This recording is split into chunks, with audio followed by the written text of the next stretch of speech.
ପିଲାମାନେ ଆଜି ଆମେ ପଢ଼ିବା ପାଠ 23ର କାଞ୍ଚନର 5ଟି କଥା। ବୁଝିଲେ ପିଲାମାନେ? ଆଜି ଆମେ ପଢ଼ିବା କାଞ୍ଚନର 5ଟି କଥା।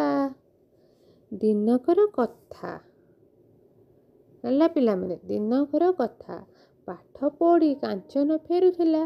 ପଞ୍ଚାୟତ ହାତରେ ସେଇ ଅଞ୍ଚଳରୁ ବହୁ ଲୋକ ଥିଲେ। ସରପଞ୍ଚ ବାଚିନିଧି ମଉସା କିଛି କହୁଥିଲେ। ପାଞ୍ଚନ କାକା କାଞ୍ଚନକୁ ଡାକିଲେ। ଆଖପାଖ 5-10ଟି ଗାଁ ମ୍ୟାଲେରିଆ ଓ ଝାଡ଼ା ରୋଗରେ ଲାଗିଥିଲା। ରୋଗରେ ପଡ଼ି ଲୋକେ ବହୁତ କଷଣ କରୁଥିଲେ ବା କଷ୍ଟ ସହୁଥିଲେ। ସଭେ ମିଶି ରୋଗ ନ ହେବା ଉପାୟ ବାଛୁଥିଲେ। ବୁଝିଲେ ପିଲାମାନେ? ଦିନକର କଥା। ପାଠ ପଢ଼ି କାଞ୍ଚନ ଫେରୁଥିଲା। କାଞ୍ଚନ ସ୍କୁଲ ଯାଇଥିଲା ପାଠ ପଢ଼ିବାକୁ। ପଢ଼ିକି ଫେରୁଥିଲା। ପଞ୍ଚାୟତ ହାତରେ ସେହି ଅଞ୍ଚଳରୁ ବହୁତ ଲୋକ ଥିଲେ।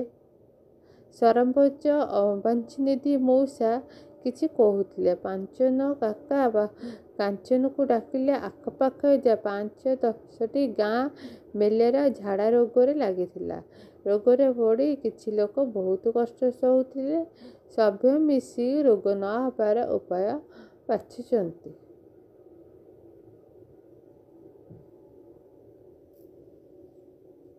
ବାଞ୍ଛା ମଉସା ପଚାରିଲେ, ବହିରେ ରୋଗ ନ ହେବା ଉପାୟ କ'ଣ ଅଛି? କାଞ୍ଚନ ହାତ ଯୋଡ଼ି କହିଲା, ଘର ପାଖ ଅରମା ଘାସକୁ ଛାଞ୍ଚି ପକାଇବା, ଖୋଲା ଜାଗା ଓ ନାଳରେ ଔଷଧ ବିଞ୍ଚିବା, ପାଣି ଫୁଟାଇବା, ଫୁଟାଇକି ଛାଣିକି ପିଇବା, ତାକୁ ଯତ୍ନରେ ସଞ୍ଚୟ କରି ରଖି ପଇଲେ ସବୁଦିନ କିଛି ଫଳ ଓ କଞ୍ଚା ପରିବା ଖାଇବା। ଏ 5 କଥା ମାନିଲେ ଆମେ ରୋଗରୁ ବଞ୍ଚିବା। ବାଞ୍ଛା ମଉସା ପଞ୍ଚାନନ କାକା ଓ ସବୁବେଳେ ଖୁସି ହେଲେ।